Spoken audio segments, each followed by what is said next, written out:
శ్రీకృష్ణ పరబ్రహ్మణే నమః. ప్రియమైన శ్రోతలకు అందరికీ శ్రీకృష్ణాష్టమి మరియు మన భారతదేశ స్వాతంత్ర దినోత్సవ శుభాకాంక్షలండి.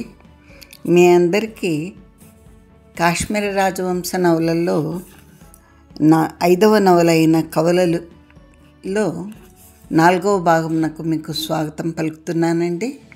అందరూ బాగున్నారని తెలుస్తాను. సరేనండి. ఆనవాయితీగా ముందు 3వ భాగంలో చెప్పిన కథ కొంచెం సంక్షిప్తంగా సారాంశం మాత్రం చెప్తానండి. జలౌకసుడు రాజుగారిని తన ఇంటికి విందుకు ఆహ్వానించాడు. ఒక్కరోజు ఉందామని వెళ్ళిన రాజు అనుకోకుండా 2 రోజులు 3 రోజులు ఉన్నాడు. ఒకరోజు 2వ రోజు ఉదయము అనుకోకుండా మేడ మీద ఎండ కాగడానికి వెళ్ళినప్పుడు రూపలతను చూశాడు. రూపలత అంటే జలౌకసుని భార్య. ఆమె కూడా ఆయన్ని గమనించింది. పక్కనున్న ఆమె స్నేహితురాళ్ళు ఆయన మహారాజు అని చెప్పారు. మరుసటి రోజు కూడా ఉండిపోవాల్సి వచ్చింది. జలౌకసుని బలవంతం మీద మహారాజు అక్కడే ఉండాల్సి వచ్చింది. మహారాజు తన మనసులోని ఉద్వేగాన్ని అణుచుకోలేక మళ్ళీ మేడ మీదకి వెళ్ళాడు. రూపలత కనిపిస్తుందేమో, ఇంకోసారి చూద్దాము అనుకుని వెళ్ళాడు. తాను ఏకాంతంగా ఉంటాడని, ఎవరూ వచ్చి తనను డిస్టర్బ్ చేయకూడదు అన్నట్టుగా ముందుగానే చెప్పేశాడు. అది అందరికీ తెలిసిపోయింది. రూపలతకు అర్థమైంది ఆ ఏకాంతం ఎందుకు అన్న సంగతి. రూపలతకు మనసులో వెళ్ళి చూడాలా రాజును అని ఉంది. కానీ అక్కడ ఏం జరుగుతుందో రాజు ఎదురుపడితే అని ఒక సంకోచము సందేహము ఉన్నాయి ఆమెలో. సరే, చివరికి చీకటి పడ్డాక బంధురాలకను పిలుచుకొని హఠాత్తుగా మేడ మీదకి వచ్చింది. వచ్చి తీరా వచ్చాక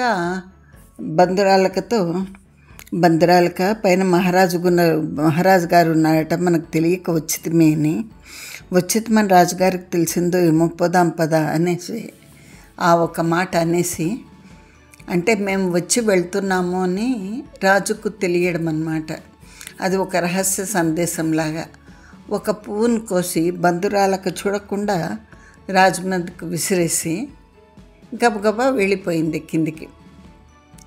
తర్వాత రాజుగారు తన సౌదానికి తిరిగి వచ్చాడు. ఆయన పాపము విరహతాపంతో కృషించిపోతున్నాడు. ఎప్పుడైతే రూపలత కూడా పువ్వు విసిరిందో ఆయనకు అర్థమైపోయింది, రూపలత కూడా తన మీద మరులుకుంది అని. ఇంకా ఏం చేయాలి అని ఆయనకు అర్థం కాలేదు. ఆయన చిక్కి సగమైపోతున్నాడు. మందులు పనిచేయటం లేదు. అది నిజంగా వ్యాధి అయితే కదా మందులు పనిచేయటానికి. సరే, ఆయన అలసిపోతున్నాడు, పని చేయలేకపోతున్నాడు, విశ్రాంతి లేదు, అన్నం సహించడం లేదు. ఆయన ఏం ఆలోచిస్తున్నాడు మిగతా వాళ్ళకి తెలియటం లేదు. ఇంకా ఆయనకు ఆకలి కావడానికి ఔషధములు ఇస్తే ఆయన ఆకలి మీద మరింత దెబ్బతీశాయి. ఆయన అంతఃపురానికి కూడా వెళ్ళటం మానేశాడు. ఇది జరిగిన కథ అండి. తర్వాత మరి ఈ రాజుగారి ఈ బాధను నివారణకు మిగిలిన ఉద్యోగులు ఏం చేశారు, ఆయన అధికారులు ఏం చేశారు, ఏమని ఆలోచించారు, దీనికి పరిష్కారం ఏం కనుగొన్నారు. సరే, ఇంకా ఆలస్యం చేయకుండా కథలోకి వెళ్ళిపోదామా అండి. సరే, రాజు మంచం మీద నుంచి లేచుట్లేదు. రాజవైద్యుని తండ్రి వృద్ధ పరాశరుడు, 100 ఏండ్లు నిండినవాడు. తాను వచ్చెను, రాజును చూచెను, ఎంతయో పరీక్ష చేసెను. చివరకు ఇలా అన్నాడు, ఇది కామజ్వరము. రాజు ఒక స్త్రీని వాంఛించినాడు. ఆ స్త్రీ లభించినచో రాజు బతుకును, లేనిదో నెమ్మదించదు అనేసి వృద్ధ పరాశరుడు వెళ్ళిపోయాడు. రాజుతో పరాశరుడు చెప్పాడు, మహాప్రభు, నేను వృద్ధుడను, మీ తండ్రి గారికి వైద్యుడను, మీ తాతగారికి వైద్యుడను. మీరు ప్రభువులు, మేము సేవకులు అన్నమాట తీసివేస్తే మీకు నేను తండ్రి వంటి వాడను, తాతగారి వంటి వాడను. ఆ స్త్రీ యువతే. ఆమె నీకు ఇంత దుర్లభురాలు ఎట్లయింది? రాజునకు తన రాజ్యంలో స్త్రీ దుర్లభురాలు కాదు.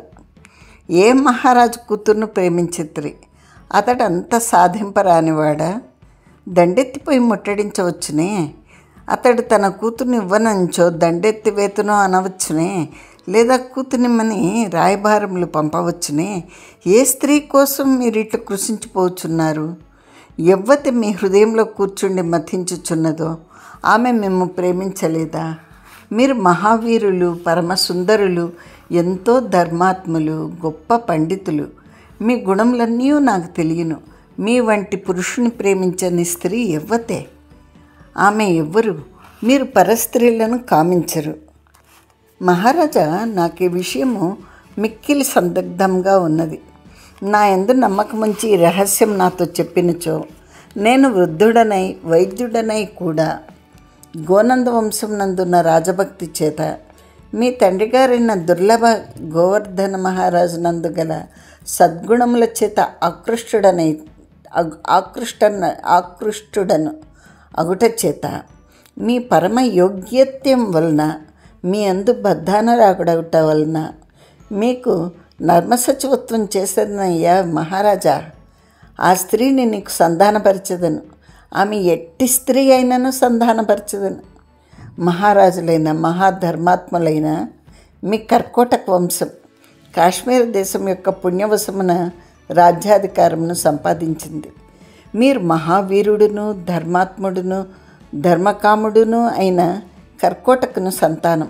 ఆ కర్కోటకుడు మహానాగుడు. కర్కోటక నామ సంకీర్తనం చేత కలినాశం జరుగును. మహాధర్మాత్ముడైన నలమహారాజును కర్కోటకుడు కరిచి విరూపించేసెను. అంతటి ధర్మాత్ముడైన నలుడు నిజంగా చెడ్డ రోజుల్లో తన సహజ రూపమును పొంది ఉన్నచో ఎంత ఇక్కట్టులు పొందేడివాడు, ఎంతటి పరాభవ ప్రాప్తిని ఘటించుకునేటివాడు. కర్కోటకుడు దానిని భావించి ఆయనను కరిచి విరూపుని చేసి మరలా దమయంతి సంగమ వేళ అతని రూపం అతనికిచ్చెను. దమయంతి యొక్కయు, నలుని యొక్కయు, ఋతుపర్ణుని యొక్కయు, కర్కోటకుని యొక్కయు కీర్తనము కలినాశనమగును. ఆ కర్కోటకుడు అట్టివాడు ధర్మశీలి. ఇక్కడ మీకు నలదమయంతుల కథ తెలిసే ఉంటుందని భావిస్తాను. తెలియని వాళ్లకు సంక్షిప్తంగా చెప్తాను. నలుడు షట్చక్రవర్తుల్లో ఒక చక్రవర్తి. నలుడు చాలా అందగాడు, ధర్మాత్ముడు, మంచి ప్రసిద్ధి చెందినవాడు, నిషధ దేశంనకు రాజు. అలాగే విదర్భ రాకుమారి అయిన దమయంతి అంత సౌందర్యవతి.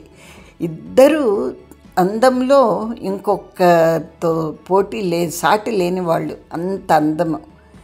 ఈ దమయంతికి నలునికి ఒక హంస రాయబారం నడుపుతుంది. ఆ హంసను నలుడు పట్టుకోపోతే ఆ హంస నలునికి చెప్తుంది, నీకు లోకంలోకెల్లా అందగత్తె అయిన దమయంతితో నీకు పరిచయం చేపిస్తాను, దమయంతి నిన్ను ప్రేమించినట్టు చేస్తాను, నన్ను వదిలిపెట్టు ఉంటుంది. అంటే వదిలిపెడతాడు. ఆ హంస దమయంతి దగ్గరికి రాయబారం పోయి దమయంతి దగ్గర నలుడి గుణగణములను కీర్తించి నలుడిని నువ్వు పెళ్లి చేసుకోవాలా అనే అభిప్రాయం ఆమెలో కలిగిస్తుంది. ఇలా జరిగాక దమయంతి స్వయంవరము మొదలవుతుంది. దమయంతి స్వయంవరం అప్పుడు అగ్ని, ఇంద్రుడు, వరుణుడు వాళ్ళు కూడా ఆమెను ప్రేమించాలా, ఆమెను వివాహం ఆడాలా అనుకుని నలుడు బయలుదేరినప్పుడు నలునికి ఎదురుగా వస్తారు. ఎదురుగా వచ్చి నలునికే చెప్తారు, నువ్వు మా తరపున రాయబారిగా వెళ్ళి దమయంతి మమ్మల్ని అంగీకరించినట్టు చెయ్యి అని చెప్తారు. చెప్పి ఆయనకు అదృశ్యమయ్యే శక్తి కలిగిన ఒక ఉంగరంని ఇస్తారు, మణిని ఇస్తారు. ఆయన దేవతలు కదా చెప్పింది, వాళ్ళ మాట తాను కాదనలేడు కదా. ఆ మణితో వెళ్ళి దమయంతిని కలిసి దమయంతికి దేవతల రాయబారం వివరించి దేవతలను వారిలో ఏ ఒక్కరినైనా నువ్వు వివాహం ఆడవలసింది స్వయంవరం వేళలో అని చెప్తాడు.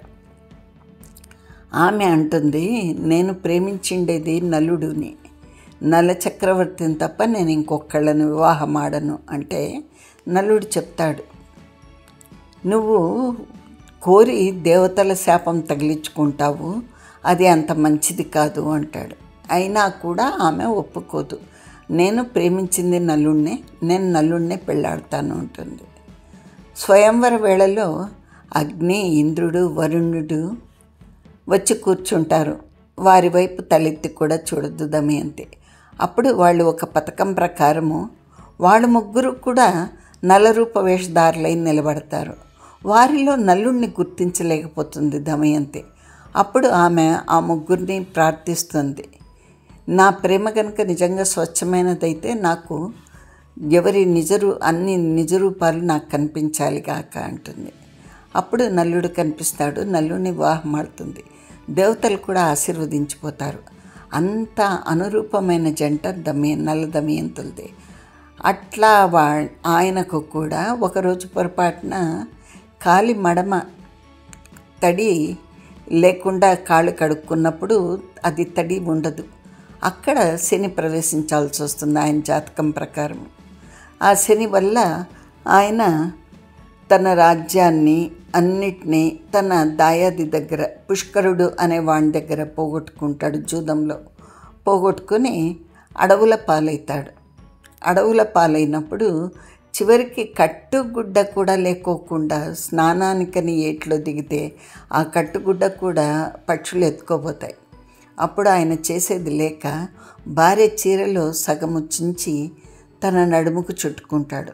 చుట్టుకొని అప్పుడు బాధపడతాడు. తను ఉంటే దమయంతి కూడా పుట్టింటికి పోదు, ఆమె కూడా తనతో పాటు అష్ట కష్టాలు పడుతుంది అడవిలో అని భావించి ఆమె నిద్రపోతున్నప్పుడు ఆమెకు తెలియకుండా వెళ్ళిపోయేస్తాడు. అక్కడి నుంచి అడవిలో ఆమెను ఒంటరిగా వదిలిపెట్టి వెళ్ళిపోతాడు. అప్పుడు కర్కోటకుడనే అప్పుడు ఒక పాము కరుస్తుంది ఆయన. పాము కరిసేటప్పటికీ ఆయన కురూపిగా మారిపోతాడు. గూని వచ్చి అంత అందగాడు కాస్త చాలా విరూపుడుగా మారుతాడు, కురూపుడిగా మారిపోతాడు.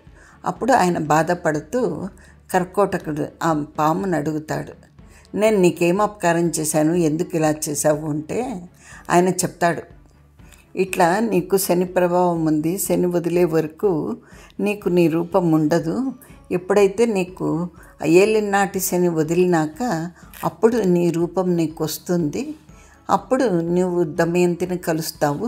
దమయంతిని కలిసే సమయంలో నీకు నీ రూపం వస్తుంది. ఇది ఒక రకంగా నీకు శాపంలాగా కనిపించే వరము అని చెప్పి అదృశ్యమైపోతాడు కర్కోటకుడు.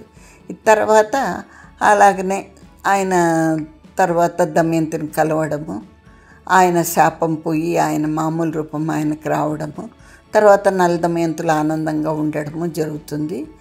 ఈ కథ మహాభారతంలోని అరణ్య పర్వంలో వస్తుంది. అరణ్య పర్వంలో ఈయన బాధపడుతూ ఉంటాడు. ఎవరు? ధర్మరాజు. నేను ఏ పాపం చేయలేదే, ఎందుకు నాకు ఇన్ని కష్టాలు వస్తున్నాయి, నేనే ఇంత బాధపడుతున్నాను అంటే అప్పుడు మహర్షి, మార్కండేయ మహర్షి ఆయనకు చెప్తాడు. ఆయన్ను అడుగుతాడు, పూర్వం నా వల్ల ఎవరన్నా బాధపడ్డారా అని మహర్షిని అడిగితే మార్కండేయ మహర్షి నలదమయంతులకు చెప్పి, నీకన్నా ఎక్కువ వాళ్ళు బాధపడినారు కానీ చివరిలో సుఖం అనుభవించినారు, నువ్వు కూడా దిగులు పడకు, నువ్వు కూడా ఒకనాటికి నీ కష్టాలన్నీ తీరిపోయి నువ్వు కూడా సుఖపడతావు అని చెప్తాడు. ఇది సంక్షిప్తంగా నలదమయంతుల కథ. ఇంకా మనము క్షమించాలి, నేను సైడ్ ట్రాక్ అయిపోయినాను. మళ్ళీ మనం అసలు కథలోకి వెళ్ళిపోదాం, సరేనా? ఇక్కడ పరాశరుడు, వృద్ధ పరాశరుడు మహారాజుకు చెప్పాడు, ఇట్లా నలదమయంతులకు కూడా ఇలా జరిగింది కదా అని చెబుతూ ఆ సందర్భంలో కర్కోటకుడు చాలా ధర్మాత్ముడు, ఆ వంశానికి నువ్వు చెందినావు అని చెప్తున్నాడు. మహారాజా, దేవేంద్రుడు అట్టివాడు, మహాసర్పరాజులు అట్టివారు, మీరు ఆ వంశం వారు, మీ ధర్మబుద్ధియే వేరు. పగబట్టినచో పాములు, పట్టనిచో దేవతలు. అయ్యా, రాజు తానొక స్త్రీని ప్రేమించి ఆమె కొరకు ఇట్ల గుట్ట పూర్వయుగంలో ఎందున్నది కానీ కలియుగంలో లేదు. ఒక రామచంద్రుడు, ఒక దుష్యంత మహారాజు, ఒక మాంధాత చక్రవర్తి ఇట్టి వారి స్థితిని పొందుదురు. తక్కిన రాజులు ఒక స్త్రీని వాంఛించో దండెత్తుదురు, చంపుదురు, 1000 విధముల ఆమెను సంపాదింతురు. మహారాజా నాకు చెప్పుము అని వృద్ధ పరాశరుడు బలవంతం చేయగా రాజిలా అన్నాడు, ధన్వంతరి కల్పుడా, నా కామము ధర్మమైనది కాదు, ఏ విధంగా చూచినను సమర్థ్యము కాదు, నేను ఇట్లు కావలసిందే. అప్పుడు పరాశరుడు అన్నాడు, మహారాజా మీకు సంతానం లేదు, రాజ్యం ఏం కావలేను అంటే ఆ కోరికే నన్ను ఇట్లు చేసినది. మా 2 తరములతో మా కర్కోటక వంశము అంతరించవలేను కాబోలు అని రాజంటే పరాశరుడు అన్నాడు, మహారాజా నా గొంతులో ప్రాణం ఉండగా అట్లు జరగనీయను. నేను వృద్ధుడనైన మాట నిజమే అని వృద్ధపరాశరుడు వెళ్ళిపోయాడు. ఆయన జ్యోతిష్యుల వద్దకు వెళ్ళాడు. రాజు జాతకంను చదివించాను. 100 విషయములను తెలుసుకున్నాడు. ప్రధానమైనది రాజుకు సంతానం కలుగును. రాజు ఇంకను 30 ఏండ్లు రాజ్యం చేయును. సర్వమును తెలుసుకునే వృద్ధపరాశరుడు రాజు వద్ద ఆ సంగతి చెప్పాను. మహారాజా భయం లేదు, నీకు సంతానం కలుగును, నీవు ఇంక 30 ఏండ్లు రాజ్యం చేయదు అని చేత నా తండ్రి ఆమె ఎవరు నాతో చెప్పు అని. అప్పుడు రాజు అన్నాడు, పండిత శ్రేష్ఠుడా, ఆయుర్దాయం ఉన్నచో బతుకుతును కదా, నాకు సంతాన ప్రాప్తి ఉన్నచో రాజవంశం నిల్చును కదా, మరి ఇంకా భయం ఎందులకు అని. అప్పుడు పరాశరుడు అన్నాడు, మహారాజా దైవము 2 విధములు. ఒకటి అచ్చముగా దైవము, రెండవది పురుషాకారంతో ఫలించు దైవం, కలిసి ఫలించు దైవం. ఒక దైవము దాని అంతటా అది ఫలించును, దానికి పురుష ప్రయత్నం అక్కర్లేదు. పండిన నివ్వరి ధాన్యం వలె గింజలు వానంతటా అవే నేలరాలను, వాటిని ఏరి తెచ్చుకుంటాయి. రెండవది సస్యక్షేత్రంలో వంటిది, దాని అంతటా అది మొలవదు, దాని అంతటా అది పండదు. ఇట్టిది దైవం యొక్క స్వరూపం ఇట్టిదని తెలియదు. తమరింక 30 ఏండ్లు రాజ్యం చేయుదురు, మీకు సంతానం కలుగును, కానీ మిమ్ము మీరు రక్షించుకుంటకు ప్రయత్నం చేయవలేను. నేను ప్రయత్నం చేయకపోయించో ఏమగును అని రాజంటే ఫలించదు అన్నాడు పరాశరుడు. అప్పుడు రాజు అన్నాడు, పోనీ ఫలించకపోయించో ఏమి నష్టము? మా తాతగారు బాలాదిత్య మహారాజులకు పురుష సంతానం కలిగి నశించినది. ఆయన కూతు వలన అల్లుడైన నా తండ్రికి రాజ్యం వచ్చింది. తాత, నువ్వెరగని కథ మా రాజవంశంలో ఏది ఉన్నది? నా తల్లి ఎట్టిదో నాకును తెలియను, మీకును తెలియను. నా తండ్రి అయిన దుర్లభవర్ధనుడు అశ్వగ్రాస సంధానాధికారి. నా తల్లి అయిన అనంగలేక ఆయనను ప్రేమించలేదు, అంతటితో ఊరకుండలేదు. చివరికి నా తండ్రి ఔదార్యంను గ్రహించి మనసు మార్చుకుని పతివ్రతగా చివరి రోజుల్లో మారిను. ఆమెకు నేను కలిగి తిని. అది ఈ రాజవంశ లక్షణమేమో. నేను ఇట్టి సంతానంను, నా సంతానం కూడా అట్టిదే కావలయునో ఏమో. కానీ మహాపండితుడా, నా ఈ ప్రేమ కథ అంతయు నాకే విడ్డూరం కొల్పుచున్నది. నేను నోటితో చెప్పలేను తాత, మళ్ళా ఇంకోసారి రావయ్యా, అప్పుడు చెప్పేదను అన్నాడు. వృద్ధపరాశరుడు వెళ్ళిపోయాడు. తనతో రాజు మాట్లాడిన మాటలు ఆయన తన కొడుకుతో చెప్పాడు, అడిగిన మంత్రులతో చెప్పాడు, సేనాపతులతో చెప్పాడు, అధికారులతో చెప్పాడు. అందరూ రాజు యొక్క ధర్మగుణం ఎరిగిన వారే, రాజు యొక్క జీవితంను గురించి ఆదుర్ద పడేవారే. ఆ స్త్రీ ఎవరో తెలిస్తే ఒక ప్రయత్నం కాదు 100 ప్రయత్నములు చేయవచ్చు. అనిశ్చిత ప్రదేశంన ఖననం ఎట్లు చేయవలేను? ఇక్కడ నీరు పడును, కూపం తవ్వుటకు యోగ్యమైన ప్రదేశం అన్నచో ప్రయత్నం చేయవచ్చు. కనుక ఆ రహస్యంను రాజు నుండి గ్రహించుటకు పరాశరబట్టే సమర్థుడు. ఆయనయే మరలా రాజదర్శనం చేసి ఆ సంగతి తెలుసుకొనవలేను. ఇట్లు నిర్ణయించబడును. కానీ తక్కిన వారెవరు ఊరుకుందురు? ఒకనాడు రాజు బ్రాహ్మణులతో తన దేవి దర్శనంను పూజయు సమంతర్కంగా జరగలేదని చెప్పాను. ఆ వార్త వెలికి వచ్చెను. గూఢచారులు దేవాలయంనకు పోయిరి, ఆరాలు తీసిరి. అచ్చట పూజారితో సేనాపతితో రాజు యొక్క స్థితిని గురించి చెప్పిరి. అచ్చట జరిగిన సంగతి తెలుసుకొనిరి. అప్పుడు రాజు జలౌకుశుని భార్యను చూచి మోహించి ఉండునని నిశ్చయించుకొనిరి. రాజు యొక్క వ్యాధికి మొదలు జలౌకసుని ఇంటికి అతిథిగా వెళ్ళి తిరిగి వచ్చినప్పటి నుండి సరిపోయినది. జలౌకసుని ఇంట్లో ఏం జరిగినది? ఈ వార్త అభేద్యము. జలౌకసుడు సంపూర్ణమైన రాజాధారం కలవాడు, పరమ సాధువు, దాత, రాజు ఇతడు రాజు కాదు, అంతే భేదం. రాజు ఇతడు రాజు కాదు, అంతే భేదం. వ్యక్తిగా సూచించో రాజు ఎట్టివాడో జలౌకసుడు అట్టివాడు. రాజునందు రాజన్న భయము కలదు, భయంతో కూడిన గౌరవం కలదు. జలౌకసుని యందు భయం లేని గౌరవం కలదు. రాజునందలి గౌరవంతో పాటు కొంతపాటు భయం కూడా కలదు. జలౌకసుని యందు ఆపాలు కూడా గౌరవమే అయి ఉన్నది. జలౌకసుని ఇంటిలో కలిగిన వార్త ఎట్లా తెలియను? గూఢాచారులు ఆవులించించో పేవులు లెక్కబెట్టేవారు. రాజు జలౌకసుని ఇంటిలో ఉన్నప్పటి వార్తలు తాము పరిశీలించుచున్నట్టు జలౌకసునికి తెలియకుండా లోతులు తీయవలేను. జలౌకసుని ఇంట 3 భాగములు కలవు. ఏ భాగపు ఇంటి పరిచారకులు ఆ భాగం నందు ఉందురు.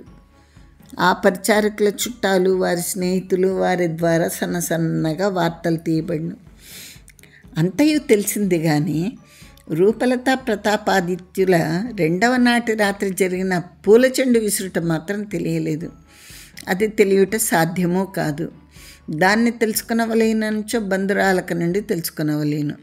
ఆమె పేరు మాత్రమే బంధురాలక. ఆమె బంధురచిత్త, బంధురశీల, బంధుర రహస్య. ఆమె నుండి రహస్యం గ్రహించినచో గ్రహింపవలసింది ఒక్క రహస్యమా? అది సాధ్యమా? దానిని ఉరికంబం ఎక్కించి మెడ కురిపోసి కూడా ఎవరు ఏమీ చెప్పించలేరు.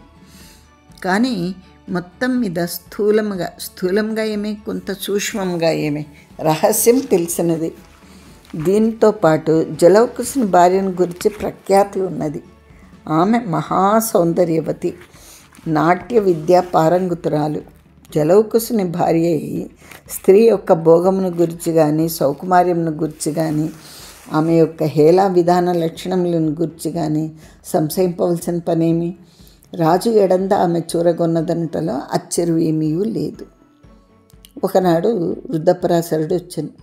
మహారాజా, పలుమంది గూఢాచారుల చేత తమ వ్యాధి కారణము పరిశోధింపబడి తెలుసుకొనబడినదో ఏమో. అది నేను అనవచ్చునో అనరాదు. మీరు ధర్మమూర్తులు, ఏమనుకుంటకు వీల్లేదు. కానీ దైవం అనున్నది వేరే ఉన్నది. నేను దైవజ్ఞుడని. మీ 100 తరాల రాజుల జాతకంలో మా ఇంట ఉన్నవి. మీ తాతగారు బాలాదిత్యునకు వారితో గోనంద వంశము అంతరించునని చెప్పినది నా తండ్రి. జాతక జ్యోతిష్యము ఒక విచిత్రమైన విద్య. పరిస్థితులు ఇట్లున్నామని తెలిసించో మేము చక్కగా పుసిగించుకొనగలం. ఒక మార్గం ఉన్నది, మనం ఎరుగము. గుర్తులను బట్టి ఇదని తెలుసుకుందాము. ఒకప్పుడు పొరపాటు పడవచ్చు. ఇది వరకు ఒకసారి వెళ్ళి వచ్చిన మార్గమేనొచ్చు. గుర్తులు విస్పష్టంగా తెలియను, దారి తప్పుడికే వీల్లేదు. అట్లే ఒక జీవితమున ఈ సంఘటనలు జరిగినవని తెలిసించు వానికి ఏ గ్రహములు కారణములు, వాని ఏ లక్షణములు కారణములు అని సులభంగా పొసగించుకొనవచ్చును. ఇది దైవజ్ఞునకు అనుభవం. తదనంతరం నా జాతకములు పరిశీలించినప్పుడు దీన్ని అనుసరించుకొనవచ్చును. కానీ ఈ సృష్టిలో మహాపురుషులయు మహారాజులయు జాతకములు విచిత్రములుగా ఉండును, కొత్తలుగా ఉండును. ఈ రాజాధికారుల పరిశీలన ప్రాప్త విషయం నిజమైంచు మీ జాతకం నాకు సరిపోచున్నది. మీకు కలగబోయే సంతానం యొక్క లక్షణం నాకు సరిపోచున్నది. మీ తండ్రి గారి జాతకం ఎటువంటిదో మీ జాతకము అటువంటిదే. కానీ కించిత్ భేదం కలదు. నిజమైనచో చెప్పుడు. తమ రాజధానిలో జలౌకసుడను మహాశ్రేష్ఠి ఉన్నాడు. అతడు పరమోదారుడు, పరమసాధువు. అతడు ఒక రాజ్యం లేని రాజు. అంటూనే రాజు, తాత చాలునయ్యా చాలు, నా మనస్సు ఆ పాపమే చేయుచున్నది, నేను ఆ పాపం చేయను. రాజు మరల మాట్లాడలేదు. పరాశరుడు వెళ్ళిపోయాడు. కానీ పరాశరుని వల్ల మంత్రులందరికీ, సేనాపతులందరికీ, అధికారులందరికీ ఈ విషయం నిశ్చయమైంది. రాజు యొక్క స్థితి నానాటికి క్షీణించుచుంది. 10 దినముల కిందట తానంతట తాను లేవగలిగిన రాజు నేడు మరొకరి సాయం లేకుండా లేవలేకపోతున్నాడు.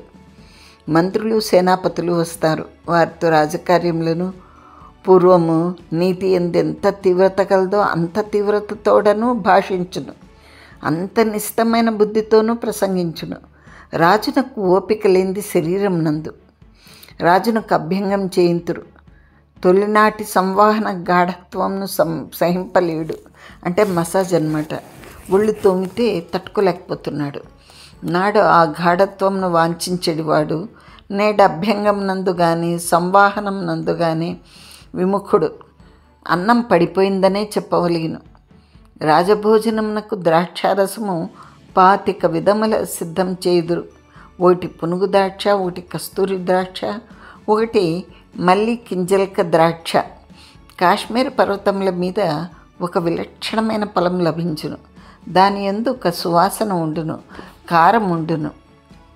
తత్ఫలరసమును తీసి ద్రాక్షారసం నందు కలిపి దాన్ని ఒక పానీయంగా సిద్ధం చేయుదురు.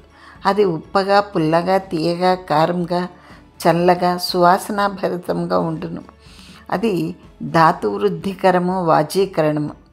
పూర్వం రాజు దాన్ని మిక్కిలి సేవించేవాడు. నేడు దాన్ని దగ్గరికి రానిచ్చుట్లేదు. మరి ఇట్లే ఇంకొక 10 దినములు గడిచించో రాజును జబ్బపట్టి లేపుటకు కూడా వీలు లేదు. ఈ కార్యం ఎంత శీఘ్రంగా కొనసాగింపబడినో అంత శీఘ్రంగా రాజునకు ఆరోగ్యం వచ్చును. సైన్యమంతయు రాజుదైనను కొంత సైన్యము ప్రత్యేకంగా రాజరక్షక సైన్యమని ఉండును. దానికి సేనాపతియు కొందరు సేనానులు ఉందురు. ఆ సేనాపతి రాజునకు అంగరక్షకుడు. పరరాష్ట్రములు, యుద్ధములు మొదలైనవి సర్వసేనా కార్యములు. ఈ సైన్యము నిత్యము రాజధాని అందే ఉండును. రాజు బయలుదేరును. రాజు తన సొంత కార్యములను వీరి చేత చేయించును. ఆ సేనాపతి రాజు దర్శనమునకై వచ్చెను. అతడు మహారాజుతో ఇట్లన్నాడు: మహాప్రభు, తమరి ఆరోగ్యము దినదినము చెడుచున్నది. దీనికి కారణంగా చెప్పబడుచున్న విషయం నిజమగునేని ఆజ్ఞాపించుడు. ఆ జలౌకసుని సంహరింతుము, అతని భార్యను తెచ్చి మీకు అర్పింతుము. ఒక సామాన్యుని ప్రాణం కంటే రాజు యొక్క ప్రాణం అధికమైనది కదా. ఇంకొక రాజు అయినచో సేవకులైన మేమే ఈ కార్యమును నిర్వహించి చేసి ఉండుము. రాజు సంతోషించి ఉండును. ఇటు కార్యములు రాజు చేత ప్రబోధింపబడకుండానే సేవకులు చేయవలనని వాంఛింతురు. తమరు అటివారు కాదు. తమరు సేయి పొందుట రాజ్యమునకు అభిలషణీయం కాదు. మీ ఆజ్ఞ లేకుండా మేము ప్రవర్తించో ప్రభువులు మరణించరు. తమ్ము తాము రక్షించుకుంటకు పురుషుడేమైనను చేయలేను, ఏది అయినను చేయుదుము. శరీర మాధ్యమైన ధర్మ సాధనమని చెప్పుదురు కదా. రాజు చేసేడు ధర్మం అధికమైంది. ఆయన దేశరక్షణం చేయును. లక్షలాది జనుల ధర్మ నిర్వహణము ఆయన మీద ఆధారపడి ఉండును. కనుక సామాన్యుని శరీరధారణం కంటే రాజు యొక్క శరీరధారణం విషయం గొప్ప విషయం. ప్రభువులు తూష్ణీంభావమును వహించి ఊరకున్నచో ప్రజలు దుఃఖపడుదురు, సేగి వహింతురు. ఆ రాజ్యము అరాచకమగును. తమరు మౌనం అవలంబించినను నాకు చాలును. అధికమైన పుణ్యమును ఆచరించుటకు అల్పమైన పాపము ఆచరించవచ్చును. తమరిట్లూరుకున్నచో తమ వంశము నిర్వంశమగును. స్వవంశనాశనం చేయటం మహాపాపమగును అని సేనాని ఊరుకుండగా రాజులా అన్నాడు: మంచి పని చేస్తువి, నాతో చెప్పకుండా చేస్తువు కాదు. అట్లు చేసించో నా వంశం మాట అట్లుంచుము. నీ వంశం నిర్వంశం చేసేడు వాడును. నీవు అన్నచో నాకెంతో ఇష్టము. అప్పుడు నీకెంతో అపకారం చేయవలసిన వాడిని అయ్యేటి వాడును. నువ్వు బుద్ధివంతుడవు, నా హృదయం ఎరిగిన వాడవు. ఓయి, ఒక్క మాట వినుము. నువ్వు ఆ జలౌకసును వధించదు. అప్పుడు ఆమె ఏమగును? విధవరాలగును.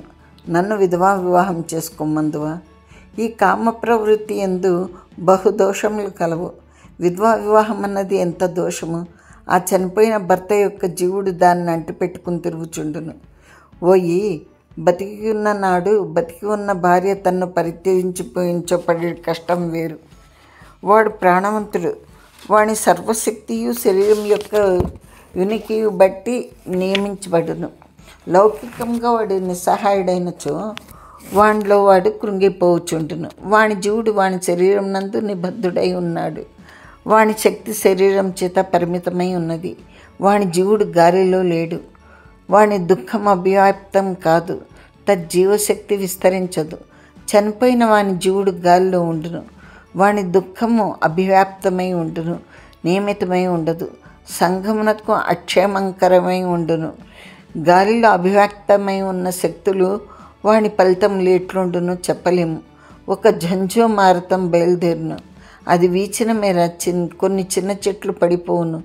కొన్ని పెద్ద చెట్లే వేళ్లతో లేచిపోవును.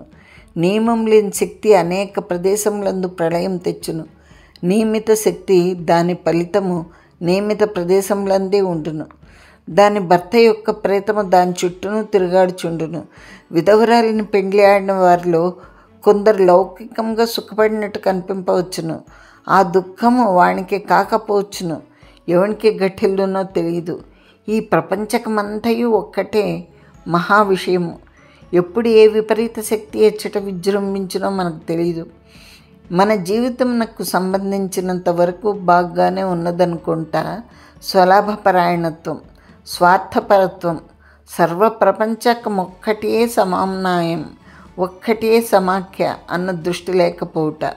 అల్పులు దుష్టంగా ప్రవర్తిల్లుదురు. శిశి అనెను. సేనాపతి నిరుత్తరుడై వెళ్ళిపోయాను. ఇక్కడ మహారాజు తన ఒక్క స్వార్థం కాకోకుండా సమాజ శ్రేయస్సు కూడా ఆయన దృష్టిలో పెట్టుకుని మాట్లాడుతున్నాడు. అందరూ మహామంత్రి వద్దకు పోయి రాజుతో చెప్పుమన్రి. మహామంత్రి ఇట్లన్నాడు, ఏమి చెప్పుమందురు? అతని భార్యను దొంగిలించుకురమ్మని చెప్పుమందురా? రాజట్టివాడు కాడు, అట్లా ఇంచో ఇదివరకే తెచ్చిడివాడు. మంత్రి రాజనీతి ఉపదేశించును కానీ శృంగార సఖుడు కాదు. ఆ రాజుతో ఏమి చెప్పినా అతడేమన్ను, ఆయన పరమధర్మమూర్తి, నేను చెప్పను అన్నాడు. అనగా వారు, మహామంత్రి తమరిట్లా అన్నచో రాజు ఏం కావలేను, రాజ్యమేం కావలేను. ఈ రాజు మరియు బతికించో ఇంకొక నెల దినములు బతుకును, అప్పుడేమగునో తెలియనా? రాజ్యం అల్లకల్లోలమగును. గోనందుడు లౌకికాబ్దంన 67వ ఏట పరీక్షణ్ మహారాజు చేత వధింపబడిను. అప్పటి నుండి లౌకికాబ్దం 1364 వరకు కాశ్మీర దేశము కౌరవుల చేత పాలింపబడింది. ఇక్కడ పరీక్షిత్ మహారాజు అంటే అందరూ కౌరవుల కురువంశమే కాబట్టి వాళ్ళను ఇక్కడ రచయిత కూడా కౌరవులు అనే ప్రస్తావిస్తున్నాడు. నిజానికైతే పాండవ వంశము. ధర్మజుడి మనవడు అంటే అభిమన్యుడి కొడుకు పరీక్షిత్తు రాజైనాక పరీక్షిత్తు తను రాజ్యం చేస్తున్నప్పుడు ఈ గోనందుణ్ణి వధించాడు యుద్ధంలో. ఇది ఈ కథ మనకు యశోవతి అంటే ఈ కాశ్మీర రాజవంశ నవలల్లో మొదటి నవలల్లో మనకు వచ్చింది ఇది. ఇలాగా లవుడు అను గోనంద వంశీయుడు అప్పుడు రాజ్యంలోకి వచ్చాను. ఆ గోనంద వంశ రాజులు లౌకికాబ్దం 3328 వరకు రాజ్యం చేసేవి. అప్పుడు కర్కోటక వంశం వచ్చాను. ఈ మన ప్రతాపాదిత్య మహారాజు 3364వ సంవత్సరంలో రాజ్యంలోకి వచ్చాను. ఈయన రాజ్యంలోకి వచ్చి 20 ఏండ్లయింది. ఇది 84వ సంవత్సరం. ఇక్కడ చరిత్ర ఎంత విస్పష్టంగా పలానా సంవత్సరం నుంచి పలానా సంవత్సరం వరకు ఈ వంశం రాజులు ఇంతమంది ఏలారు అని ఎంత చక్కగా చరిత్ర చెప్తూ ఉంటే, ఈ చరిత్రను పాశ్చాత్య చరిత్రకారులంతా పాడు చేసి పెట్టారు, ఏమేమో కల్పితాలు చేశారు. మధ్యలో 1000-1500 ఏండ్ల చరిత్రను లేదు అని చెప్పి కట్టుకథలు కల్పించారు. గోనందుడు పరీక్షణ్ మహారాజు చేత వధింపబడినప్పుడు గోనందునికి ఒక కుమారుడు కలడు. అతడు దామోదరుడు. ఈ 3300 సంవత్సరములు తద్వింశీయులు శాఖోపశాఖలుగా పలుచోట్ల వ్యాపించి ఉన్నారు. కాదు, ఈ గోనందుడు వచ్చేసి గోనంద మహారాజు యొక్క మనవుడు అంటే యశోవతి కుమారుడు. యశోవతి కోడలు కన్న కొడుకు మళ్ళీ గోనందుడు అని పేరు పెట్టుకుంది. అది అన్నమాట. ఆ పిల్లవాడు ఉన్నాడు అని చెప్తూనే ఉంటారు. ఈ 300 సంవత్సరములు తద్వంశీయులు శాఖోపశాఖలుగా పలు చోట్ల వ్యాపించి ఉన్నారు. బాలాదిత్యుడు తన అల్లుడైన దుర్లభవర్ధనునికి రాజ్యం ఇచ్చిపోకపోయినచో అడవిలో క్రూర మృగముల వలె సంచరించు ఆ గోనంద వంశీయులు రాజ్యము తనదే అంటే తనదే అని కుమ్ములాడేవారు. రాజు యొక్క ప్రాణరక్షణం నేర్పి అతనికి సంతాన ప్రాప్తి కలుగుటకు మహామంత్రులైన తమరు ప్రయత్నించంచో రాజ్యమేమగును. రాజునకు 2 ధర్మములుండును. ఒకటి వ్యక్తి ధర్మము, రెండవది రాజధర్మము. వ్యక్తిగా రాజు ధర్మాత్ముడు, హింస చేయుడు, అధర్మం ఆచరింపడు. అహింసాదులు వ్యక్తి ధర్మములు. జీవుడు ఉత్తమ జన్మం పొందుటకు, మోక్షాభిముఖంగా నడుచుటకు అది సాధనా మార్గం. నేను అహింస చేయనని రాజు కూర్చుండరాదు. రాజు హింస చేయవలేను, చేయక తప్పక వచ్చించు చేయవలేను. భగవంతుడు అందులకే అర్జునునికి గీతోపదేశం చేసెను. నేను బంధువులను చంపను, ఇది పాపహేతువు అని అర్జునుడు ధనుర్బాణములను విసర్జించి నిర్వేదమును ప్రకటించినప్పుడు భగవంతుడు, ఓయి అవ్వేకి, సామాన్య మానవుని ధర్మం వేరు, వీరపాలని ధర్మం వేరు అని నిరూపించి చెప్పాను. కనుక తమరిప్పుడు రాజుతో చెప్పవలేను. మా మనవిని స్వీకరించి ఈ పని చేయడని అభ్యర్థింపగా మంత్రి రాజు వద్దకు పోయిన. చాలాసేపు మంత్రి మాట్లాడకుండా కూర్చుండెను. మంత్రి ఎందులకు వచ్చానో రాజునకు తెలియను. రాజు యొక్క వ్యాధి యొక్క స్థితిని మంత్రి తెలుసుకున్న తర్వాత, ఆహార ఔషధములను గురించి విచారించిన తర్వాత, మరి ఏదియో మాట్లాడిన తర్వాత కూడా మంత్రి కదలలేదు. ఏదో చెప్పవచ్చితిరి అని రాజు అడిగితే మంత్రి ఇలా అన్నాడు, మహారాజా, వ్యక్తి ధర్మం వేరు, రాజధర్మం వేరు. వ్యక్తి ఒక్కడే అయినచో వాడు హింస చేయరాదు, అధర్మం ఆచరింపరాదు. ఆ వ్యక్తి మీద లక్షల మంది ఆధారపడి ఉన్నారు. వారిని రక్షించుటకు ఒక అధర్మంను చేయవచ్చును అని ఇండైరెక్ట్గా రాజుతో మంత్రి అంటే, రాజు అన్నాడు, మహామంత్రి, మీరన్నది నాకు తెలియను. రాజు ప్రజలను రక్షించుటకు ఏర్పడినవాడు, ఆ ప్రజలను హింసించుటకు ఏర్పడలేదు. రాజు ప్రజలను సుఖపెట్టుటకు ఏర్పడినవాడు, వారిని దుఃఖపెట్టుటకు ఏర్పడలేదు. ఒక రాజ్యంలో చక్కని గృహస్థు కలడు. అతడు ఆతిథేయ పరముడు, సాధువు, పరమదాత, అనేక ధర్మకార్యములు చేసినవాడు. వాడు రాజ్యంనకు భూషణం వంటివాడు. ఏ రాజ్యం నందు అట్టివాడుండునో ఆ రాజ్యము స్వర్గతుల్యము. రాజు అట్టివాణిని దుఃఖపెట్టించో స్వర్గతుల్యమైన తన రాజ్యంను నరకతుల్యం చేసుకున్నట్టే. అతడు ఒక్కడే వ్యక్తి. అతని హేతువున కొన్ని లక్షల మంది ప్రజలకు సుఖం కలుగుచున్నది అన్నచో ఆ వ్యక్తి ఒక్కడని చెప్పుటకు వీల్లేదు. ఈ సృష్టిలో జీవశక్తి అనంతము. కోట్ల కొలది జీవులున్నారు. వారిలో ఉత్తమోత్తమ జీవులు, ఉత్తమ జీవులు, మధ్యమ జీవులు, అథమ జీవులు, అథమాథమ జీవులు మరియు విభాగములుగా ఉందరు. ఒక ఉత్తమోత్తమ జీవిని దుఃఖపెట్టి 1,000,000 మంది అథమ జీవులను సంతోషపెట్టడం న్యాయమా? ఈ అథమాతమ జీవులు 1,00,000 జన్మలు ఎత్తిన కానీ ఆ ఉత్తమ జీవుని వంటి వారు కారు. కనుక 1,000,000 మంది అథమ జీవులను సంతోషపెట్టుట కంటే ఒక ఉత్తమోత్తమ జీవిని సంతోషపెట్టుట బ్రహ్మతృప్తికరమైన విషయము. అవును, కాదు. రాజు ప్రజల్ని హింసింపరాదు. అతడు అచ్చంగా రాజే కాడు. అతడు ఒక జీవుడు. రాజునకు వచ్చే ఆపదలు పలు విధములుగా ఉండును. వాటిలో ఒకటి పరరాజెత్తి వచ్చుట. అంతర్ద్రోహులను రాజు వధింపవచ్చును, వధించవలేను. శత్రువీరులను వధింపవలేను. దుర్మార్గులను శిక్షింపవలేను. సన్మార్గుడైన ప్రజలలో ఒకడిని రాజు తన కామతృప్తి కొరకు సంహరించుట కానీ, వాడికి ఒక అపకారం చేయుట కానీ చేయరాని పని. ఫలములు భవిష్యత్ కాలంలో దూరంగా వరుసగా ఉండును. ఆ వరుసలో ఎప్పుడో వచ్చేది ఒక మంచి ఫలమును ఉద్దేశించి సద్య పాపకార్యం చేయుట భగవంతుడు మెచ్చడి పని కాదు.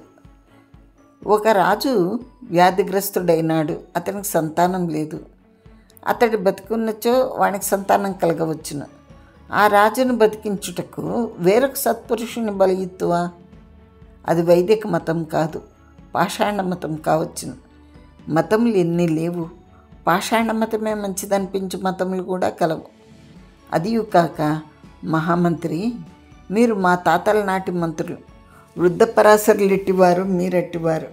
మీ నీతి చేత, మీ పాండిత్యం చేత, మీ సౌశల్యం చేత దేశము సుభిక్షంగా ఉన్నది. నేనొక్కటి మనవి చేయుచున్నాను. ఈ కోరిక నన్ను దహించుచున్నది. ఈ దాహము ఒక విలక్షణముగా ఉన్నది.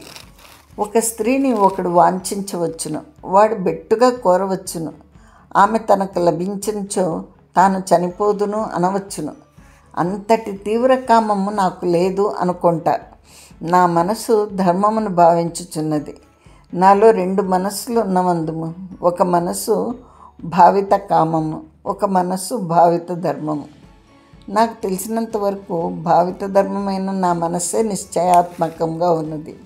శరీరము మనస్సునకు అధీనమైనది అయినచో ఈ నా శరీరము భావిత ధర్మమైన మనస్సునకు వశం కాక భావిత కామమైన మనస్సునకు ఎందుకు వశమైనది? నేను భోజనమునకు కూర్చుందును. ఆమె భావన చేత నాకు భోజనం నందు విరక్తి కలుగుచున్నదా? ఆమె యొక్క ఊహలే నేను చేయట్లేదు, సర్వదా పరిహరించుచున్నా. మనస్సునకు అతీతమైనదేదో అంతఃకరణ ప్రదేశం ఆమె పట్టుకొని కూర్చున్నదా? ధర్మభావన తొలగించలేనంత గాఢంగా కూర్చున్నదా? ఇది ఏదో దైవికమైన వ్యవహారము, ప్రారంధమునకు సంబంధించిన వ్యవహారము, శరీరమునకు సంబంధించిన వ్యవహారం. కేవల శరీర సంబంధి, మనస్సునకు సంబంధించింది కాదు. ఇట్లు నేను చనిపోవలసి ఉన్నదో ఏమో. పరాశరులు నేను ఇంకా 30 ఏండ్లు రాజ్యం చేయుదునని చెప్పుచున్నారు. నాకు పుత్ర సంతానం ఉన్నదని చెప్పుచున్నారు. అది ఎట్లు రాయబడి ఉన్నచో అట్లే జరుగును. మనం పాపం చేయటం ఎందులకు? ఒకడు పాపం చేసినగా వాడిలో సహజంగా పాపం చేయ లక్షణం ఉన్నది. పాపం చేయనుంచు తనలోని జీవలక్షణంను తృప్తిపరచుకుంటకు వాడు వ్యాజములను వెతుకును. మంత్రి మరల మాట్లాడలేదు. అతడు వెళ్ళిపోయాడు. తర్వాత అంతఃపురంలోని గడుసరులైన వృద్ధ పరిచారికలు, దూతికా వృత్తి నిపుణులు రాజును కామెను సంధానపరుతుమని భయపడుతూనే చెప్పిరి. రాజు నిరాకరించాడు. ఒక మహారాజభక్తుని, ఒక సాధుత్తముని భార్యతో తాను వ్యభిచరించనని చెప్పాను. ఇది ఎట్లు? అతనిని వధించి అతని భార్యను తేడు, ఆమెను దొంగిలుడు, ఆమెతో రహస్య సంబంధంను పెట్టుకొనడు, ఆమెను ప్రేమించుచున్నాడు. ఆమె లభించుంచు ఇతడు చనిపోవును. ఇది ఎట్లు? ఇలా జరుగుతూనే ఉంది. మహారాజు వ్యాధిగ్రస్తుడై ఉన్నాడని రాజధాని అంతటనే కాదు, రాజ్యం నందు పలుచోట్ల కూడా తెలిసెను. తెలియనివాడు ఒక్క జలవుకుడు. అతడు పొద్దున్నే లేచును, స్నానాది అనుష్ఠానం చేయును, శివాలయంకి పోవును, అభిషేకం చేయించును, అచ్చటి నుండి నోనా విహారంనకు పోవును, పగలు 2 జాముల వరకు అచ్చట ఉండును, అప్పుడు ఇంటికి వచ్చును, భోజనం చేయును, సుంత విశ్రమించును, తన వ్యవహారంను పొద్దుకుంకు వరకు చూచుకొను. పరదేశములకు అనేక వస్తువులు ఎగుమతి చేయును, పరదేశంలో నుండి అనేక వస్తువులను దిగుమతి చేయును. ఎగుమతి దిగుమతులు ఏ ప్రదేశంలందున్నవి? కొన్ని వస్తువులను బండ్ల మీద, కొన్ని వంటల మీద, కొన్ని గుర్రముల మీద, కొన్ని నావల మీద. ఏ పదార్థములు ఎక్కడికి చేరినవి? అచ్చడి నుండి పైమెట్టునకు పోటుకు చేయవలసిన ప్రయత్నములు ఎట్టివి? ఒక నావ సముద్రంలో పగిలిపోయించో దానివలన వచ్చేడు నష్టం ఎంత? ఒక పదార్థము పరదేశంలో సమృద్ధిగా దొరుకుతున్నదా, దొరకట్లేదా? దొరకంచో ఎంత వెలకు అమ్మవలేను? ఏ పదార్థము విడుదల కాలేదు, దాని విడుదలకు ఏ ప్రయత్నం చేయవలేను? ఇట్టి వ్యవహారంలో వానికి 100 వేలు. ఎప్పటికప్పుడు ఎక్కడికక్కడ నుంచి వేగులు ఒత్తురు, కొందరు ధనము తెత్తురు. ప్రతి దినము అనేకములైన పదార్థములు ఒంటెల మీద, బండ్ల మీద ఎక్కింపవలేను. అంటే ఎక్స్పోర్ట్ ఇంపోర్ట్ బిజినెస్ అయినది. మజిలీలో ఇతను ఉద్యోగస్తులు ఉందురు. ఎగుమతి చేయ పదార్థముల వెంట ఖడ్గదారులైన బట్టలను పంపవలేను. ధనం తెచ్చినప్పుడు చోర బాధితములు కాని మార్గముల వెంట తేవలేను. ఒక్కొక్కప్పుడు నదులు పొంగి మార్గములందు అవరోధం కలుగును. ధనము వచ్చుచుండును, పోవుచుండును. ఇతర వర్తకులకు పెట్టుబడులు, కొంత ధనము వృద్ధికిచ్చుట, ఒక చోటి ధనము మునిగిపోవుట, మునిగిపోయినది అన్న ధనం తేలుట. అతని వ్యవహారము అనంతమైనది. అతని కింద పనిచేయవారు కొన్ని వేల మంది ఉందురు. ఇందులో కొందరు సొమ్ము తినివేయుదురు, వారిని తొలగించవలేను. ఒకడు సొమ్మును తినును, వాడు తిన్నదానికంటే వాని వలన వచ్చు లాభములు ఎక్కువ ఉండును, వాడిని తొలగించరాదు. కానీ వానిని బెదర్లో ఉంచవలేను. అది రాజ్యం కాదు, కానీ రాజ్యంను పాలించుట అంతటి పని, అంతకంటే జాగ్రత్త అయిన పని. రాజ్యంలో పలుమంది అధికారులు నిరంకుశులుగా ఉందరు, దుశ్శీలుగా ఉందరు. అట్టి స్థితి వర్తకుల్లో పనికిరాదు. వర్తకులకును రాజునకు భేదం ఉన్నది. వర్తకుడు పెట్టుబడి పెట్టినవాడు తన డబ్బు తాను తెచ్చుకొనవలేను, కొంత లాభంను సంపాదింపవలేను. వర్తకుడన్నంతనే రాజునకు కన్నెర్ర, అతడేదో మేట వేసుకొని పోవచ్చున్నాడు అని. రాజు అతని నుండి అధికమైన కప్పమును తీసుకొను. దుష్టుడైన రాజు వర్తకుని నిర్ధనుని చేయును. వర్తకులు నిర్ధనులగుట దేశమునకు క్షేమం కాదు, సంఘమునకు క్షేమం కాదు. రాజు వర్తకుని కంటే భిన్నుడు. రాజు పెట్టిన పెట్టుబడి లేదు.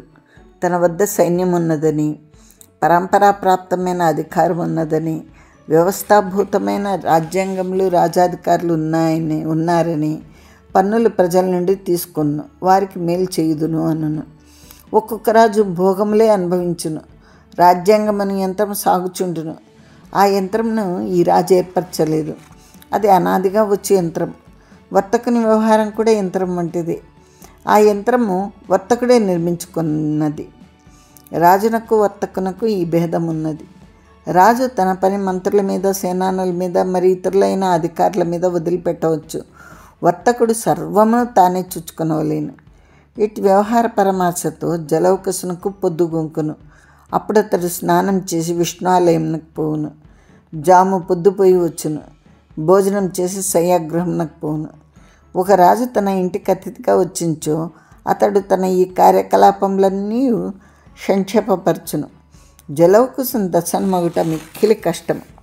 మధ్యాహ్నం దాటిన తర్వాత పొద్దుకుంకు లోపల అతడు తన వ్యవహారంను చూసుకొని లోపల అయినచో వాని దర్శనమగును. పలుమంది అతడు శివాలయం నుండి ఇంటికి వచ్చి మార్గంలో కలుసుకొని చెప్పుకుందరు. కొందరు నోనా విహారం వద్ద కలుసుకుందరు. మరికొందరు ఇంటి వద్ద కాపుండి విష్ణు ఆలయం నుండి తిరిగి వచ్చి వేళకు భోజనాత్ పూర్వం కలుసుకుందరు. ఆ రోజు ఆ వేళ కలుసుకోమని అతడు కొందరిని నిర్దేశించుట కలదు. వారప్పుడు అతన్ని కలుసుకుంటా కలదు. చతుర్దశియు అమావాస్యయు, చతుర్దశియు పూర్ణిమయు మరియు కొన్ని పర్వదినములు వాడిని కలుసుకుంటకు వీలైనవి. ఆ దినముల యందు అతడు ఎక్కువ కాలము గృహం నందే ఉండును. అది అందరికీ తెలియను. ఆనాడు అమావాస్య. శివాభిషేకం చేసి జలౌకసుడు గృహంనకు వచ్చాను. అమావాస్య నాడు నోనా విహారంనకు పోడు. జాము పొద్దెక్కిన తర్వాత వృద్ధ పరాశరుడు జలౌకసుని ఇంటికి వచ్చాడు. జలౌకసుడు వృద్ధ పరాశరుని పేరు విన్నాడు, కానీ ఆయన దర్శనం ఎన్నడూ చేయలేదు. వృద్ధ పరాశరుడు మగ్గిన పండు వంటివాడు. చెవులకు కుండలములు, చేతులకు కంకణములు, తర్జనికి బంగారు దర్భమోడి, త్రిపుండ్రమును ధరించిన విభూతి, నొసట గంధము, మెడలో బంగారు రుద్రాక్షమాల, కుచ్చలు పోసి కట్టిన దోవతి, వడల కూర్పాసము, పైన బంగారు పని చేసిన వెలగల శాలువ. గుర్రపు బండి దిగి వృద్ధ పరాశరుడు లోనికి వచ్చాను. ఆయన మహారాజు యొక్క జ్యోతిష్కుడు. ఆయన అశ్వశకటం మీదనే ఎచ్చటికైనా పోవలసించో పోవును. జలౌకసుడు చూచెను. ఎవరో రాజాధికారి, మహాపండితుడు. ఇంతలో వచ్చిన ఆయన వృద్ధ పరాశరులని వారి సేవకులు చెప్పిరి. జలౌకసుడు ఎదురుపోయి స్వాగతం నెరిపి తెచ్చాను. పట్టుపరుపుల మీద కూర్చుండబెట్టాను. పాదములు కడిగి నీళ్లు నెత్తిన చల్లుకొను.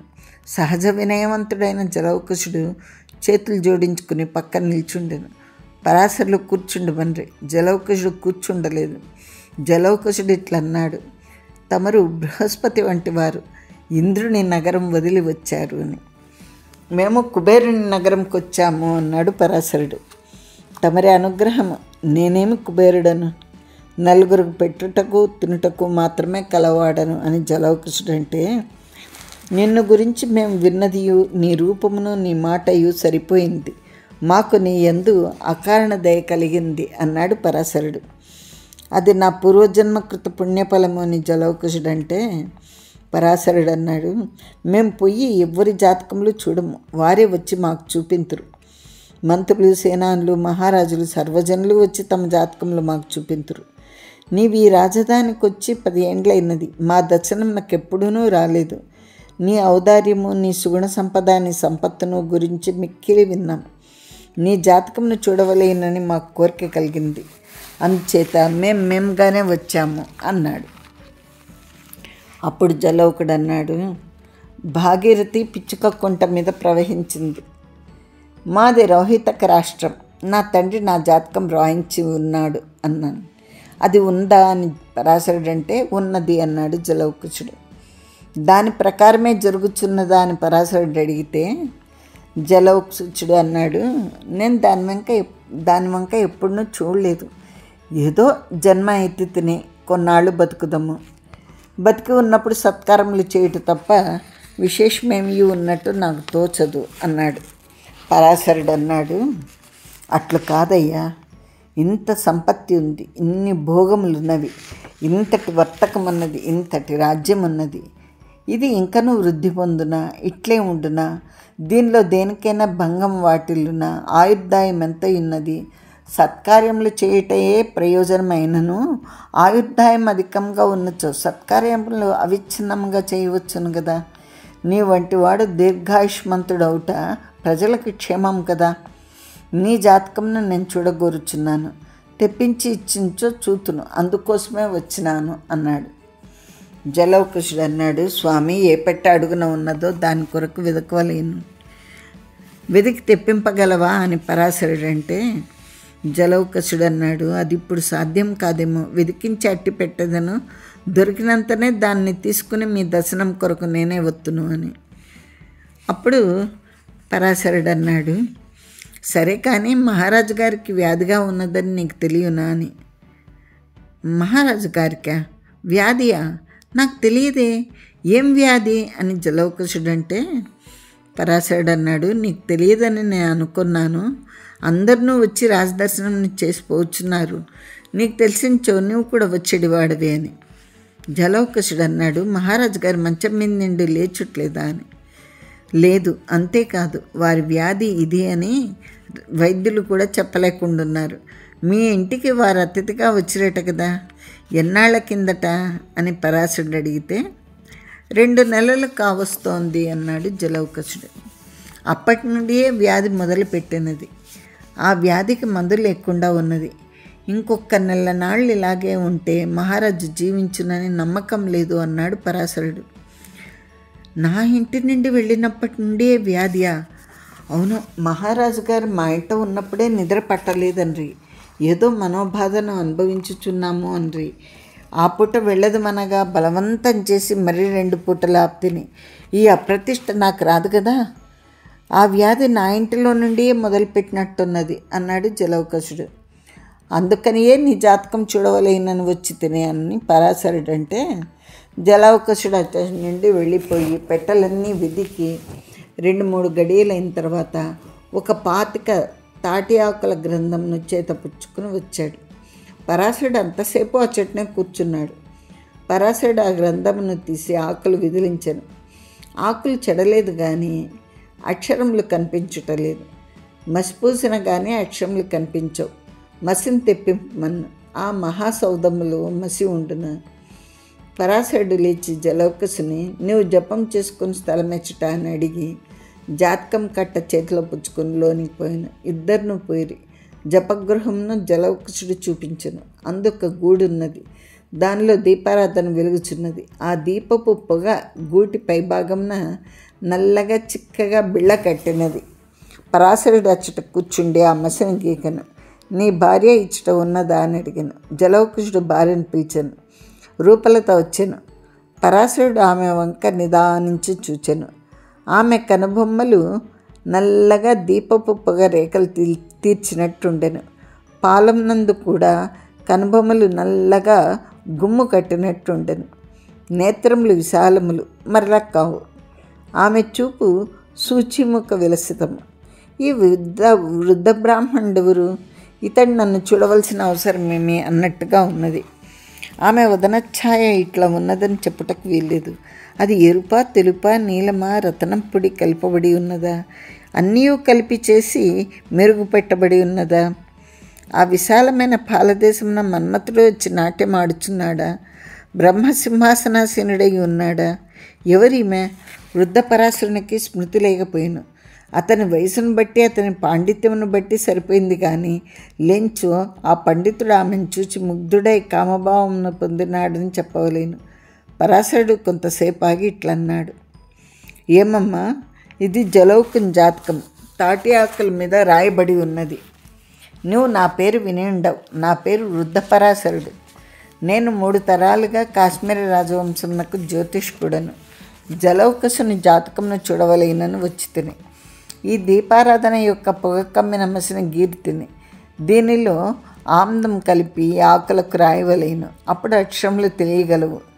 మీ ఇంటిలో రత్నములతో దీపంలో వెలుగు తెచ్చుకొని ఇంటిలో ఆమ్దం ఉండదు. నీకేమైనా సంతానమా? పసిపిల్లలు ఉన్నారా? ఉన్నచో ఆమ్దం లభించును. జలౌకుడు తనకు పిల్లలు లేరని చెప్పాడు. ఆమ్దంను తెప్పించవలేను. జలౌకుని భార్య యొక్క టీవీ ఎంత టీవీ, కనురెప్ప వాల్చదు, కదలదు. అంతలో బంధురాలకు అచ్చడికొచ్చును. జలౌకుడు ఆమెతో సొంత ఆమ్దం కావలేనన్ను. ఆమె వెళ్ళెను. పరాశరుడు నీ భార్య పేరేమి అని అడగగా జలౌకుడు అన్నాడు, రూపలత అని. ఆమె జాతకం ఉన్నదా అని అడిగితే నేనెప్పుడూ కనుగొనలేదు, ఉన్నదో లేదో బంధురాలకు తెలియను అన్నాడు. బంధురాలక ఆమ్దం తెచ్చెను. ఆమెను జలౌకుడు రూపలత జాతకం ఉన్నదా అని అడిగాను. బంధురాలక నివ్వెరపోయాను. కొంచెము భయపడినట్టు కనిపించను. ఆమె ఇట్లా నన్ను ఉండవలేను, అది ఇక్కడ లేదు, వాని దగ్గర ఉన్నదో ఏమో అని. వాడెవడు అని పరాశరుడు అంటే, ఒకడున్నాడు అంది బంధురాలక. వాడెక్కడున్నాడు అని పరాశరుడు అంటే, ఎక్కడనో ఉన్నాడు, అతడు లభించడు, జాతకం దొరకదనియే చెప్పవలేను అంది. ఈమె ఎవ్వరు అని పరాశరుడు అంటే, రూపలత. స్వామి, ఆ ముసిరాసి వారి జాతకంను చదువుడు అంది. ఇది నా చేతికి అంటుకొను, ఈమెను రంగరించమను అంటే రూపలత అంది. ఆమె రంగరించదు, ఆమె నా దగ్గర బంధువు. తల్లి అయినను తండ్రి అయినను ఆమె నన్ను పెంచి పెద్ద చేసింది ఆమెనే. ఈనాడు నేను ఈ స్థితిలో ఉన్నచో కారణం ఆమె. నేను రాణి అవుదును, కానీ ఆమె మాత్రం నిస్సందేహంగా మహారాణియే అంది. పరాశరుడు రూపలత వంక తీక్ష్ణంగా చూసి, నువ్వు రాజ్ఞి అవుదువు, రాణి అవుతావు అని కాటుకలో ఆమ్దంను కలిపి ఆకులకు పూయిచు తల ఎత్తి రూపలత వంక చూచెను. ఆమె కన్నుల్లో శైల్యము ఉదయించెను. ఆమె వదనమునందు భయరేఖ కనిపించెను. ఆమె శరీరం నందు సూక్ష్మంగా ఒక చక్తత్వం భాషించుచుండెను. ఈ లక్షణము పరాశరుడు గుర్తించను కానీ జలౌకసుడు గుర్తించలేదు. పరాశరుడు ఇట్లా అనుకున్నాడు, రాజీమెను చూచి వట్టి దర్శన మాత్రం మోహింపలేదు. ఈమె తన ప్రేమ రాజునకు తెలియబరచెను, అందుచేత రాజు ఇట్లయినాడు. వట్టి సౌందర్యంను చూచి రాజు అంత ముగ్ధుడు కాదు. ఆ స్త్రీకి తన యందు ప్రేమ కూడా ఉన్నదని తెలిసినప్పుడే అతడు ఉత్కంఠితుడయ్యాను. ఈ సంగతి జలౌకసునకు తెలియదు, బంధురాలకు కూడా తెలియదు. ఈమె చాలా గడుసరి, రాజు హృదయంను చిత్రంగా ఆకట్టినది. ఈమె జలౌకసుని తేలిగ్గా వదిలిపెట్టిపోవును. రాజు జలౌకసును సంహరించి ఈమెను తీసుకొని పోయిన ఆయనను ఈమె కష్టపడదు. జలౌకసుని కీర్తి దశ దిశ పరిపూర్ణ శారద జ్యోత్స్న వలె ఉన్నది. ఒక రాజునకు భార్య అవుట కంటే సంసారిణి అయిన స్త్రీ ఇట్టివానికి భార్య అవుటనే వాంఛించును, కానీ ఈమె అధికారంను వాంఛించుచున్నది. ఇవన్నీ మనసులో అనుకున్నాడు. పరాశరుడు ఇలా అన్నాడు, ఏమమ్మా, జలౌకసుని జాతకం నా చేతిలో ఉంది, నేను ప్రశ్న చెప్పగలను, నువ్వేదైనా ప్రశ్న అడుగుము. మీరు ఆయన జాతకం చెప్పించు, నా ప్రశ్న అందులోనే ఉండును అంది రూపలత. అన్నీ అందులో ఉండవు. నువ్వు ప్రతి శుక్రవారం పోయి బాలా త్రిపుర సుందరి మందిరంలో నాట్యం చేయుదు అట. ఆ తల్లి నీకు ప్రసన్నరాలగునో కాదో తెలుసుకోవాలని కూడా లేదా? ఆ సంగతి జలౌకసుని జాతకంలో ఉండదు. నువ్వు ప్రశ్న వేసించో చెప్పవచ్చును అన్నాడు. అప్పుడు రూపలత అంది, నాకు ఆమె ప్రసన్నరాలు కావాలని నేను నాట్యం చేయట్లేదు, నా మనశ్శాంతి కొరకు చేయుచున్నాను అని.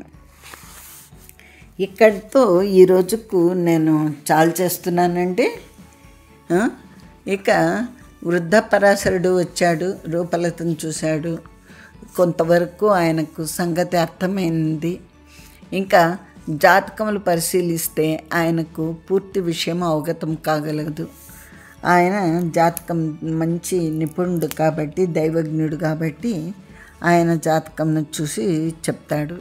సరే, ఆ జాతకంను చూసి చెప్పాక ఆయన ఏ విషయాలు కనుక్కున్నాడు, అది ఏం చెప్పాడు అనేది మళ్ళీ నేను మీకు వచ్చే వారం భాగంలో చెప్తాను. అంటే కవలలు 5వ భాగంలో మీకు చెప్తానన్నమాట. అంతవరకు మీరు వేచి ఉండవలసిందే. ఆయన జాతకంను చూసి, జాతకంను పరిశీలించి కొత్తగా ఏ విషయంలో కనుగొన్నాడు, ఏ విషయంలో చెప్పగలిగినాడు అన్నది మీకు వచ్చే వారం వివరిస్తాను.